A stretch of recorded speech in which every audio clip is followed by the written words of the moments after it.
अभी खेसारी जी यहाँ पर मौजूद हैं, जो कि अभी संघर्ष मूवी का इवेंट है।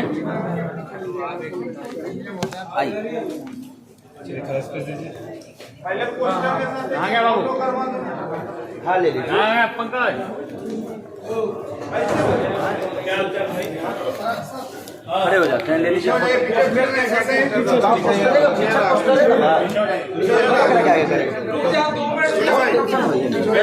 पीछे आप लोग चलिए, तो आराम से आराम से आराम से आराम से पीछे से पीछे थोड़ा पीछे जाइए। जितने भी हमारे बाउंसर हैं प्लीज इनका सम्मान करके आधा से पीछे करिएगा। हाँ टाइट भाषा में नहीं, सम्मानित लोग हैं भाई। भैया जब से कोरोना काल आया हुआ भोजपुरी फिल्मों का ऑडियंस का यानी कि हॉल से काफी रुझान कम हो गया है। क्या संघर्ष 2 मूवी आने के बाद खेसारी लाल यादव अपने फिल्म के लिए या फिर भोजपुरी के लिए जीना कर देंगे? अच्छी बताइए, जिसको कैंसर हो जाता है वो जीना छोड़ देता है? नहीं, ठीक है शुरुआत तो करना पड़ेगा ना, जीने के लिए हम कोशिश तो कर सकते हैं ना, इसीलिए हम बेहतर सिनेमा की तरफ अपने चीज़ों को लेके जा रहे हैं। नहीं तो सब लोग, मुझे नहीं लगता कि यहाँ जितने लोग आए हैं सब मेरे जीवन के बारे में जानते हैं। कोई ऐसा नहीं होगा जो मेरे जीवन के बारे में नहीं जानता। एक गांव से उठ के आप सबके बीच में अगर मैं कुछ बोल पा रहा हूँ तो ये भी पावर आप सबने ही दिया है मुझे। ऐसा नहीं कि सब लोग बचपन से पत्र इकट्ठा करते हैं, कहीं ना कहीं सब लोगों ने गांव से उठ के यहाँ तक पहुँचे। इसलिए मुझे लगता है कि गांव की जो भाषा होती है, जो गांव का परिवेश होता है, जो गांव की कष्टें होती है, चाहे वो भैंस चराना हो या दूध बेचना हो, तो सबके अपने जीवन में एक संघर्ष है। और मुझे लगता है कि यहाँ कितने लोग ऐसे हैं जो अपने बच्चे को मोबाइल खेलने के लिए देते हैं? एक बार हाँ बताएंगे, एक बार ईमानदारी से बताइए। सब लोग। ये वही कहानी है, इस संघर्ष की भी वही कहानी है कि आज हमारे बच्चे मोबाइल से ज़्यादा कनेक्ट हैं अपने माँ बाप से बहुत कम, क्योंकि उनको माँ बाप का प्यार बहुत कम चाहिए, उनको मोबाइल चाहिए। वो आते ही अपने पापा अगर ड्यूटी से आते हैं तो पापा से मोबाइल मांगता है, पापा के गोद में नहीं जाता। और इसीलिए मैं चाहूँगा कि आप लोग अपने बच्चे को संघर्ष ज़रूर दिखाइए कि मोबाइल से वो इतना कनेक्ट हो गए हैं कि कहीं ना कहीं हमारे प्यार और हमारे संस्कार से वो वर्जित हो गए। और हम लोगों ने उसी बेस पे कहानी को किया है कि संघर्ष का मतलब ये नहीं होता है गरीबी। संघर्ष हर चीज़ के लिए किया जा सकता है। शादी के लिए संघर्ष, तो बेटा के लिए संघर्ष, बच्चों के लिए संघर्ष, खाना खाने के लिए संघर्ष, कहीं ना कहीं जाने के लिए संघर्ष।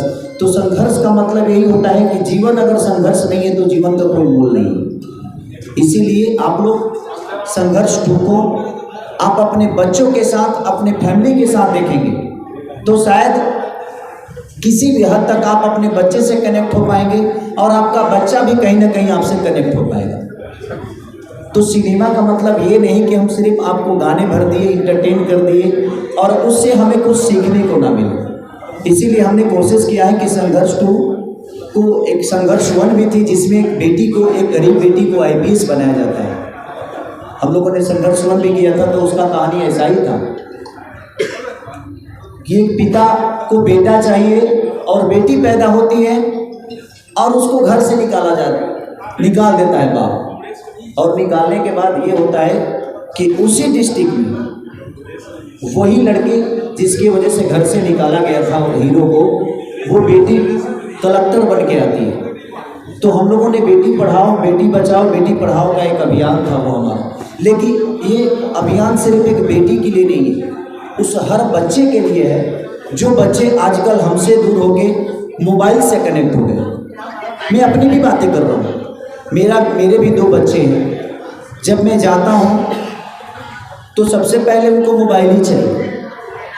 लेकिन जब मैंने संघर्ष की कहानी की उनको बताया तो आज मेरे बच्चे मेरे से मोबाइल नहीं मांगते। जितना देर मैं अपने बच्चों के साथ रहता हूँ वो मेरे गोद में रहते हैं और मैं उनसे खेलता हूँ ताकि मेरे भावनाओं को समझ सके। आप अपने जीवन की रास्ते को अपने बच्चों को बताइए।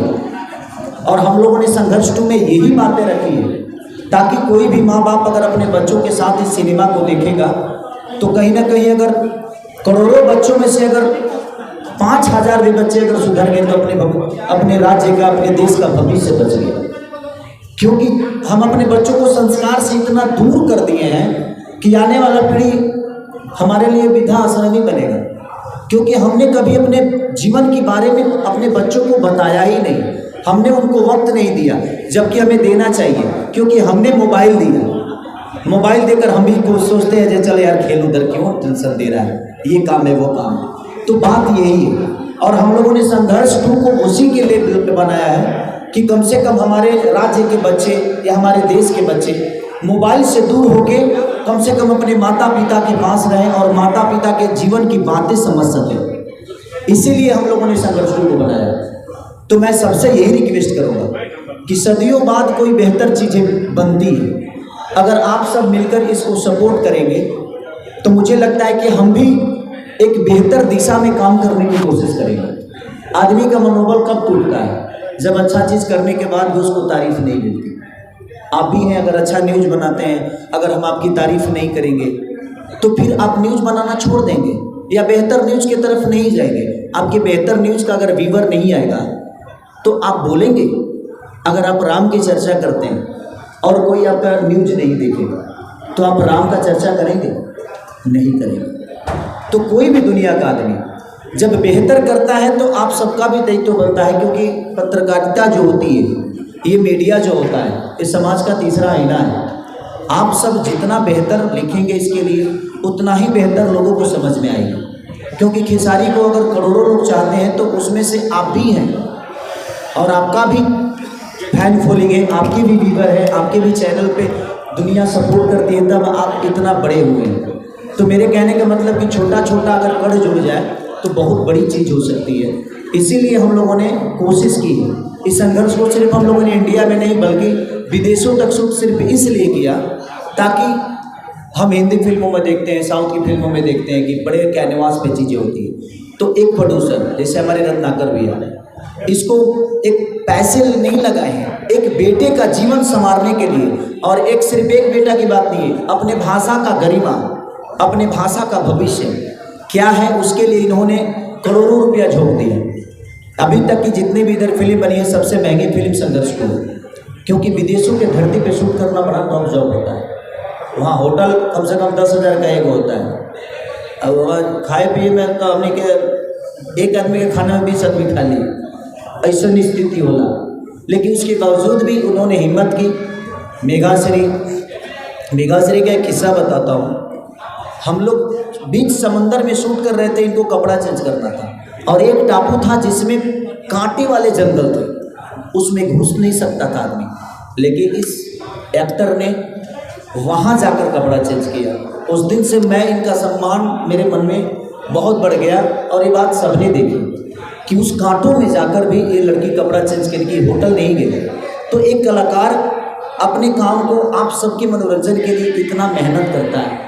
तो मैं यही कहूँगा आप सबसे कि प्लीज़ आप लोग संघर्ष 2 जैसे सिनेमा को इतना प्यार और आशीर्वाद और अपने भाषा से, अपने न्यूज़ के थ्रू लोगों तक ऐसी मैसेज पहुँचाइए। क्योंकि ये सिर्फ मेरे बच्चों की बात नहीं है, ये हिंदुस्तान के हर उस बच्चे का कहानी है जो अपने पिता और माँ से दूर होकर मोबाइल को अहमियत देने लगा, वो मोबाइल से कनेक्ट हो गया।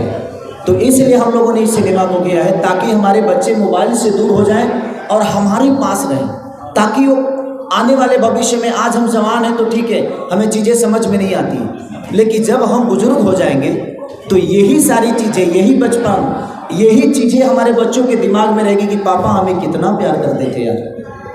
नहीं तो वो टेक्नोलॉजी की तरफ जाएगा, उसकी ख्वाहिशों को पूरा करिए आप। हम मोबाइल देते हैं, वो गूगल से 1 मिनट में जो चीज़ मांगता है उससे मिल जाती है। तो आप कोशिश करिए कि वो आपसे मांगे, गूगल से नहीं मांगे। उसको खेलना है तो वो खिलौना आपसे मांगे, गूगल से नहीं।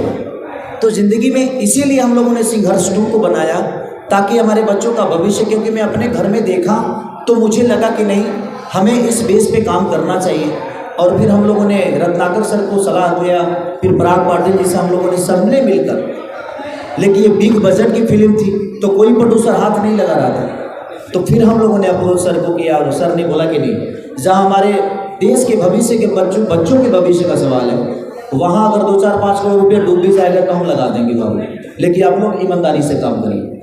इसलिए हम लोगों ने किया है। तो मैं सब आप सबसे यही रिक्वेस्ट करूँगा, इसीलिए मैंने इस सिनेमा को करने में अपनी जान तक का परवाह नहीं किया। 30,000 गहरा वो पानी था समुद्र में, और मैंने आज तक वो जेस्टी कितना होता है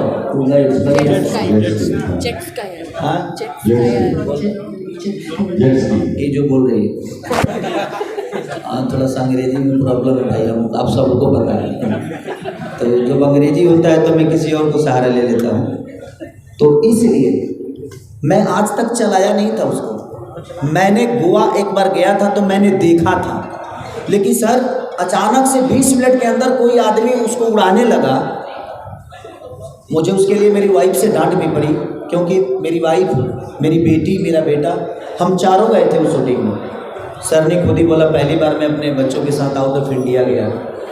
उसके बाद मैं लंदन लेके गया, चंदा को भी लेके गया। उसे भी अच्छा लगा कि चलो मेरा पति सुधर गया पहले से। कोई भी पत्नी कहेगी कि नहीं भाई चलो सफ़र कर रहा है उसके साथ तो अच्छी बात है ना।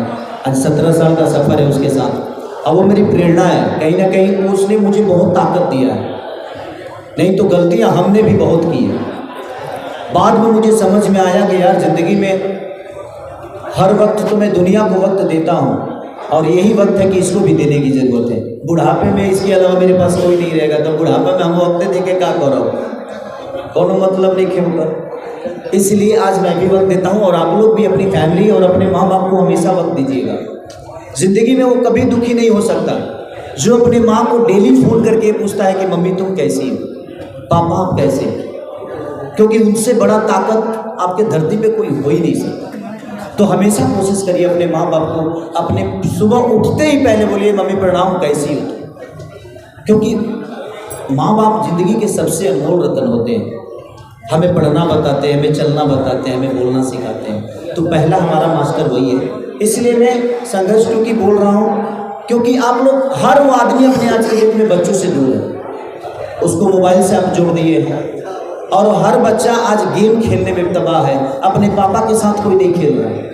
तो इसलिए मैं सबसे यही रिक्वेस्ट करूंगा कि आप लोग अपने बच्चों को संघर्ष 2 दिखाइए, अपने बीवी को दिखाइए, सबको दिखाइए। रीज़न इसलिए ताकि अगर आपका बच्चा, ताकि आप उसको बता सके कि बेटा देख मैं तुझे प्यार करता हूँ। इसमें कम से कम गेम खेलने से बच्चे, इसमें लाखों बच्चे आज मेंटली डिस्टर्ब हो गए।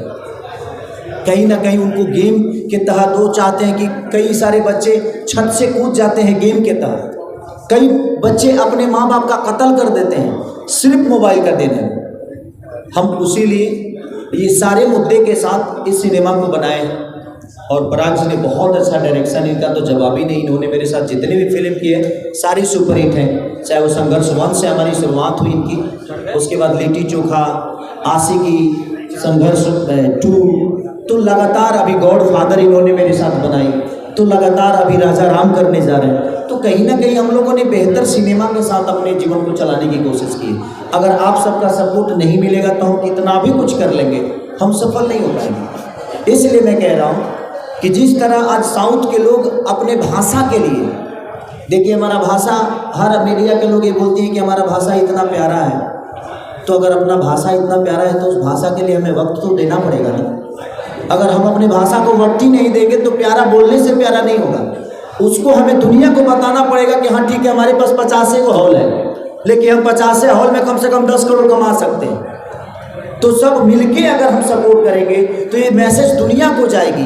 तो एक से एकाल फाइनेंसर हमारे भाषा में आएंगे, हॉलें बढ़ेंगी, थिएटर खुलेंगे, बहुत सारी चीज़ें होगी। इसलिए मैं चाहता हूँ जितने भी हमारे दर्शक हैं, ये जितने भी यूट्यूबर हमारे भाई हैं जो मुझे बहुत प्यार करते हैं, आप सबके माध्यम से जितने लोग मुझे देख रहे हैं, चाहे वो मेघा जी को देख रहे हैं, रत्नाकर सर को, माही को, या हमारे पराग पाटिल सर को, मैं सबसे यही रिक्वेस्ट कर रहा हूँ कि आप लोग एक बार संघर्ष 2 जहाँ भी लगी है आप सबके हॉल, नज़दीकी सिनेमा हॉल में, आप प्लीज़ जाइए और अपने बच्चों के साथ जाइए, ताकि वो आपका बच्चा मोबाइल से दूर होकर आपके पास रहे और आपसे चिपके, मोबाइल से नहीं। बस यही मेरा कहना है।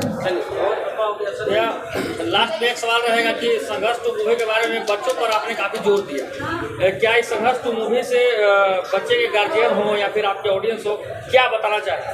मैं वही बताना चाह रहा हूँ कि आप अपने बच्चों के साथ अगर इस सिनेमा को देखिएगा तो कल से आपका बच्चा मोबाइल नहीं आपको मांगेगा। इस मूवी में आपकी बेटी भी दिख रही है, उस पे क्या कहना है? हाँ, मैंने अपनी बेटी को इसलिए डाला इस मूवी में, और मैंने नहीं, इन्होंने, और इनकी सबसे बड़ी खोज है वो। हम लोग तो आर्टिस्ट ही ढूंढ रहे थे, तो सर ने बोला कि उससे बड़ा आर्टिस्ट नहीं है, क्योंकि हमारा तो घर का रिलेशन है। ये तो प्रोड्यूसर बाद में है, पहले मेरे बड़े भाई है ये, तो इनसे मेरा घर का रिलेशन है और हमेशा कृति को देखते हैं ये। तो उन्होंने बोला कि इससे बेहतर कोई नहीं कर सकता है। जो अश्लीलता का एक थाप लगा है ना अपने भोजपुरी पे, मैं इसके लिए अपने बेटी को डाला उसमें, ताकि शुरुआत किसी ना किसी को तो करना ही पड़ेगा। क्योंकि मेरी बेटी का सपना हीरोइन बनना नहीं है, कलाकार बनना नहीं है, उसका सपना राज्य को संभालने वाला सपना है उसका सपना कुछ अलग है, और हम लोगों ने वही रोल उसको उसमें दिया है। तो इसलिए मैंने अपनी बेटी से शुरुआत की, उसमें वो IPS है। सर एक सवाल है, बहुत सारी फिल्में हैं जो पैन इंडिया बन रही है, खेसारी जी की फिल्में तो पैन इंडिया बनेगी अलग अलग लैंग्वेज में। बात देखिए पैन इंडिया की नहीं, पहले पैन इंडिया का हिम्मत क्यों किया साउथ ने? इसलिए कि साउथ के लोगों ने खुद ही अपने भाषा को 300 करोड़ तक ले गए, उसके बाद उन्होंने 1000 करोड़ के लिए सोचा। तो मेरे कहने का मतलब कि पहले अपने भाषा को हम बड़ा करें, और हमें पैन इंडिया करने की जरूरत नहीं है। हम 30 करोड़ 40 करोड़ की आबादी में हैं। अगर हमारे भाषा के लोग अगर बेहतर सिनेमा को अप्रोच करने लगे तो हमें पैन इंडिया करने की ज़रूरत ही नहीं है। हम इसी में 400 करोड़ का धंधा कर लेंगे और 400 करोड़ की फिल्में भी बना देंगे। इस फिल्म में आप एक नए अंदाज में नजर आ रहे हैं, जिस तरह से बॉडी बनाई है आपने, कितनी मेहनत लगी? बॉडी बनाने में मेहनत तो लगता है ना भैया। मैं जब मेरा फाइट था वो जो आप लोगों ने देखा होगा, जो ब्राउनी जो मशीन गन लेके मैं, वो 30 kg का था, उठाने में भी प्रॉब्लम होती थी। कितने सारे हमारे यूट्यूबर भाई लोगों ने बोला कि 30 किलो का चीज़ लेकर कोई कैसे दौड़ सकता है? मैं दौड़ सकता हूँ, मेरे अंदर वो पावर है तो इंसान अब पहाड़ नहीं उठा लिया था। हनुमान जी के पास पावर था तो संजीवनी कुटी के लिए उठा लिए थे ना। तो आप किसी के पावर को चैलेंज मत करिए, कुछ भी हो सकता है इस धरती पे। मैं लगातार सुबह भी जिम करता था, शाम को भी जिम करता था, दोपहर में सब लोग खाना खाते थे और दोपहर को मैं जिम जाता था, खाना नहीं खाता था, ताकि मुझे ओपन बॉडी काम करना है, मुझे दिखाना है लोगों को। मैं कहीं ना कहीं मैं जितना लोगों का आईकॉन हो, कहीं ना कहीं खेसारी को लोग प्यार करते हैं, तभी मैं यहाँ तक पहुँचा। तो मुझे प्यार करने वाले मेरे से भी बड़ा बने, वो मेहनत मेरा देखेंगे तभी बड़ा बन पाएंगे। इसीलिए मैंने कोशिश यही की। भैया जब से कोरोना काल आई है, भोजपुरी फिल्मों का रुझान थोड़ा सा कम हो गया है। पावर तो दूधे में ना होता है उसमें तो नशा होता है। भैया जब से कोरोना काल आया हुआ है, भोजपुरी फिल्मों का ऑडियंस का यानी कि हॉल से काफी रुझान कम हो गया है। क्या संघर्ष 2 मूवी आने के बाद खेसारी लाल यादव अपने फिल्म के लिए या फिर भोजपुरी के लिए चीज़ें कर देंगे? अच्छी बताइए, जिसको कैंसर हो जाता है वो जीना छोड़ देता है? नहीं, ठीक है, शुरुआत तो करना पड़ेगा ना। जीने के लिए हम कोशिश तो कर सकते हैं ना। इसीलिए हम बेहतर सिनेमा की तरफ अपने चीज़ों को लेके जा रहे हैं, ताकि संघर्ष 2 हो सकता है नील की पत्थर साबित हो।